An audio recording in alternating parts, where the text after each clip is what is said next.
everyone, Kristina here. Welcome to day 19 of the holiday card series for 2018. Today I wanted to create a card using watercolor markers, but still keep it really soft and really pale, really soft colors. So that's the idea behind today's card, and I hope you guys enjoy. Let's get into it. I'm using a background stamp from Simon Says Stamp today. This is the Mod Trees background, and I'm going to be doing the marker watercoloring over the top of this background stamp. So I'm going to be using some watercolor markers that I've had for a while. These are the Arteza watercolor markers. I haven't used them in a while, so I thought I'd break them out and have a little fun with them today. And because I am using watercolor markers, I decided to use some Bristol paper from Strathmore. Now, I'm going to be picking up the pigment with a brush and bringing it over to the paper. So technically, I didn't have to use Bristol paper today. But the advantage of using Bristol paper for this, beyond the use of having it used with markers, is that it's a smooth surface. So I'm going to be able to get a really good stamped and heat embossed impression on this very smooth cardstock.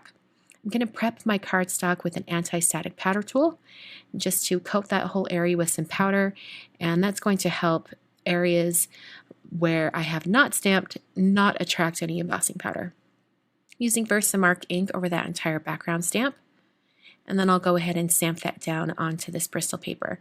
The Bristol paper is cut to 6 by 6, but I will eventually trim it down to the size for a regular card front.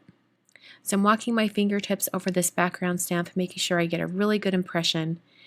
And I'm actually going to only stamp this once. I thought about stamping it twice, but I thought since it's a smooth surface, it really only needed to be stamped once. So I'm coating all of that stamping with some white embossing powder. This is Alabaster embossing powder from Brutus Monroe. And then I hit that with my heat tool until it was smooth and melted. And I just watched the surface of the embossing powder just until all those granules melted away.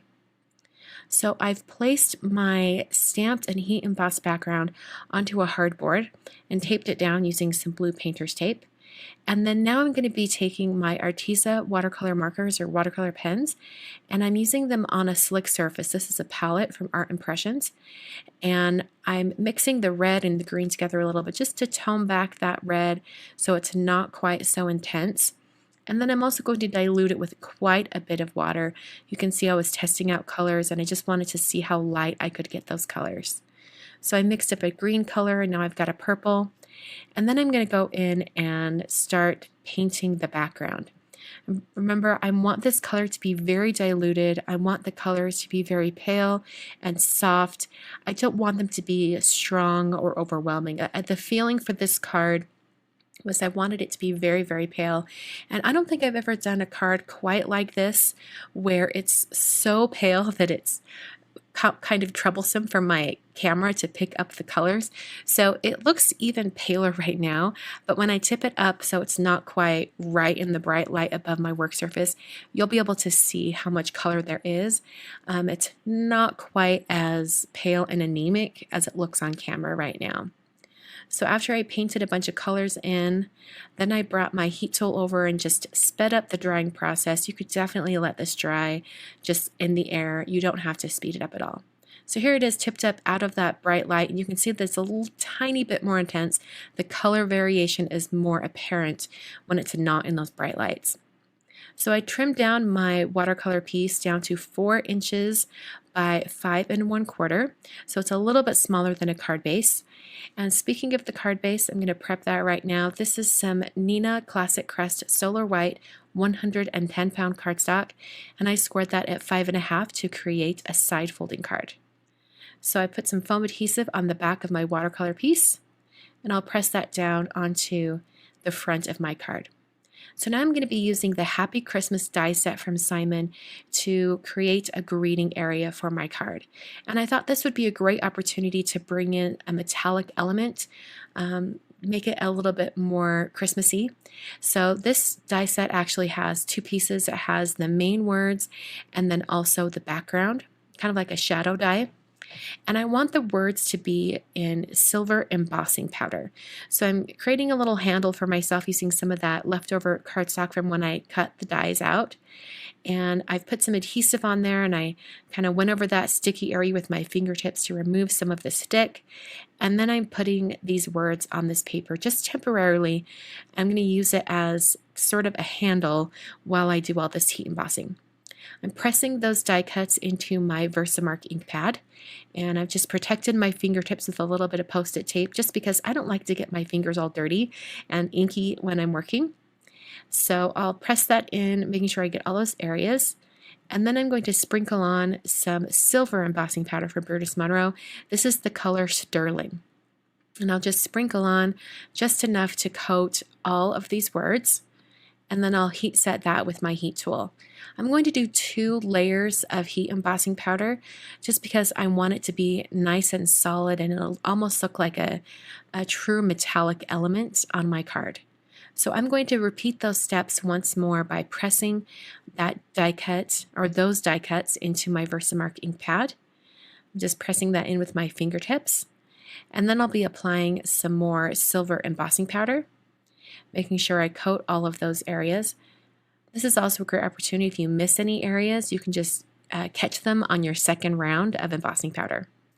I'll use my heat tool just to melt all of that embossing powder.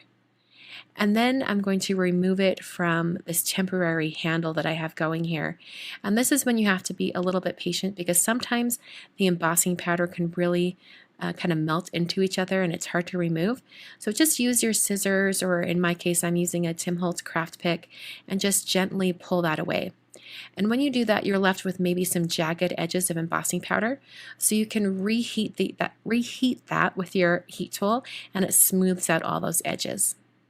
So now I'm applying some adhesive to the back of each die cut. I'm using some Ranger Multimedia Matte Adhesive. And then I'll use my tweezers to help guide this die back onto that background die. And I'm moving that into place. And then I'm actually going to place an acrylic block over the top of this, and that's going to hold it down while I put adhesive on the larger word Christmas. So I'm going to put that acrylic block down. I'm actually going to put 2 acrylic blocks down because it needed some extra weight. So I'm going to hold that die cut with my tweezers just like I did with the word happy, and I'll be applying some more of that adhesive. And I just put little dots on each little area that is, on each end of each area, and then I'll press that down onto the shadow die cut. And I did preserve the dot on the eye, so I will adhere that as well. So in order to adhere this sentiment to my card front, I wanted it to be popped up away from the surface of the card. So I cut some little tiny foam squares. This is actually some narrow strip foam adhesive from Darice. So I just cut it down into even smaller squares so that I could fit it into areas behind the Happy Christmas. And then I used my tweezers to get that position just right, and then pressed it down onto the card. And that finishes the card for day 19. I hope you guys enjoyed. I really love the soft colors with the added metallic element. I really love how today's card turned out. It's so soft and peaceful, and just a little bit of that silver metallic really steps it up a bit and makes it look a little bit more holiday-esque, in my opinion. I hope you guys enjoyed. So before you guys go, I've got a couple card videos on screen for you guys to watch. These are the day 19 videos for 2017 and 2016. And if you would like to see the day 19 videos for even farther back, years past in the holiday card series, I'll have those listed down below in the video description. Thanks so much for watching, and I'll see you guys on Monday for day 20. Can't believe we're already at day 20.